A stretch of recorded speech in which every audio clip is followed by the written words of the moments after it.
Hello, my name is Joe. I'm a painter in Cleveland, Ohio. You are watching 21 Mag TV. When I look at the work that I've been doing now, it's not really an escapist technique. It's more of like a coping mechanism, you know. And I get, you know, right now, the phase I'm in right now, and I hope it kind of continues because I like this idea of me being the narrator of my own life. Because this is, you know, this is what I make. And I'm not saying that it's better than anyone else's, but this is a key to surviving all of this.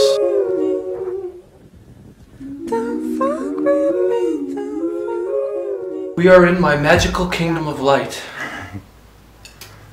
A lot of pretty things in here. At least I think so. Okay. Here's little show and tell. Here's a pretty one that I did. This one's called A Cynic's Waltz.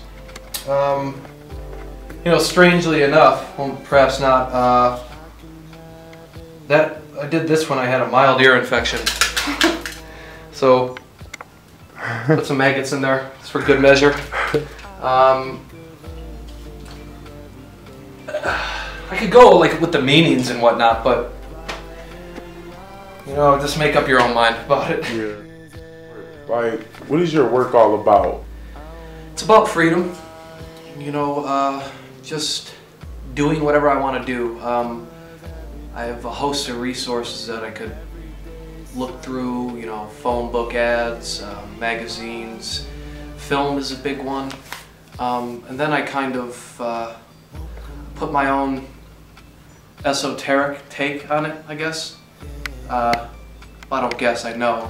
My type of work isn't really poppy, I guess, you know. Maybe the colors will draw some people in, but in terms of content, from those who I've shown my work to, they kind of get lost, and I don't fear it. In a way, I think it's like, okay, cool, like they can't pin it down. So, this one, what is this one called? It's called Coffee. I don't know what I was thinking. Maybe I was drinking it at the time. This was another painting that I did when I first started painting. It's on its own stretch canvas and everything. And I didn't like the original one. It was just, I don't know, it's kind of crappy. I didn't really put a lot of time and thought and effort into it. Mm-hmm. So I was wrestling with a lot of like big figure painters of the past, like they're, you know, like Willem de Kooning and Francis Bacon. I don't want to keep name dropping, but I like figurative work. So I was like, okay, well, what can I do that's sort of figurative, that looks different from them? And this is what came out. So what inspires you as an artist, like, or even just as a person, period? Like, what inspires you? What makes you dream and think and, you know, come up with these concepts of your paintings? Just a simple idea of creating things. It reaffirms my place in this world, because the world's kind of cold, you know, that's not that profound in saying that, and it gives me a little bit of defense. It's like a weapon of sorts. You ever go back and look at your art and be like, wow, that's a good piece, like, I'm proud of this one? Yeah, there's not all of them, you know. I'll be the first to admit I make a lot of garbage. And some, I guess, would want to throw them out to not be reminded, but I like keeping them to remind me. It's just like, okay, I was here a month ago, a year ago, and then I compare that side by side with something I just made within the week or within the last couple weeks, and I see how far I progressed. And so yeah, like why I make these, you know, like I said, I like to. And I got a lot of bottled up feelings inside, and that's the first thing that I always try to pack into this stuff, is feeling. For example, here's something that's kind of kooky, dark, cartoony, goofy, slapstick, whatever you want to call it.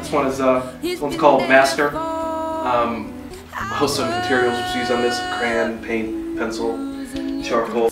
With this one I wanted to go all out because I'm hearing all these weird conspiracy theories, and I don't know if I buy any of them, but I thought about, okay, if there was a leader in charge of all this madness, what would he look like, and what would be happening to him? So I put a cute little pair of scissors going to gouge his eye out. You know, city's about to be bombed behind him. You know, attacking his masculinity with with that member right there.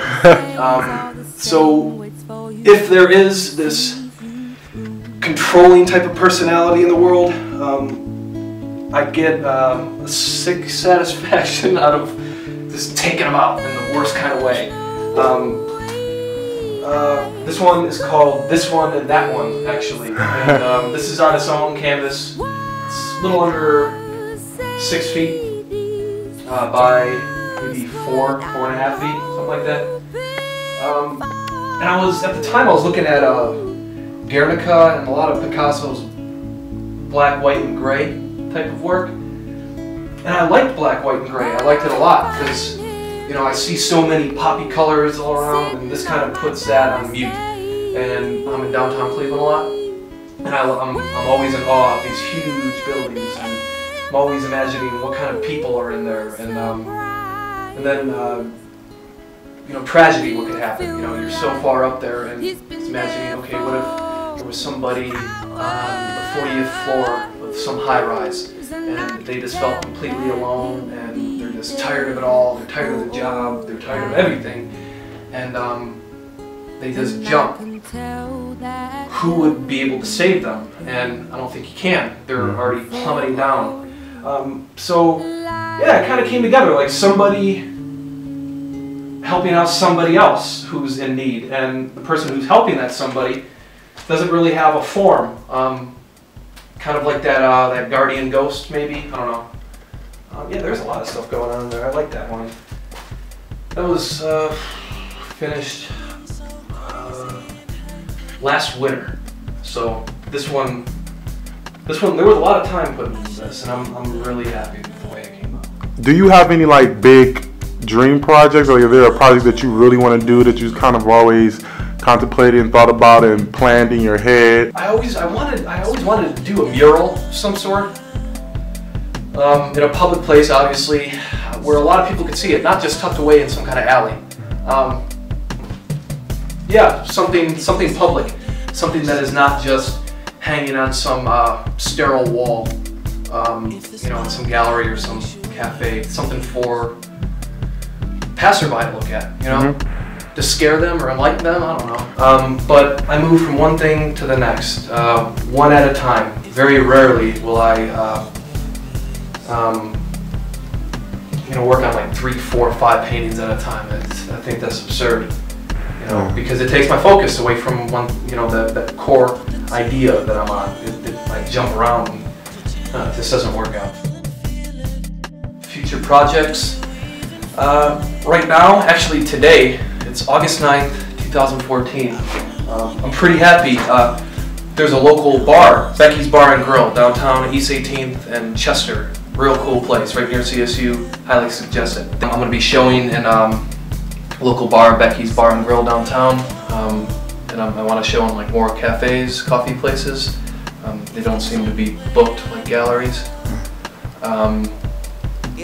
So that's where I'm going right now. You know, just a small way to get some of the stuff I do out there. Hey, thanks for watching. This has been a 21 Mag presentation. I want to thank Chris. To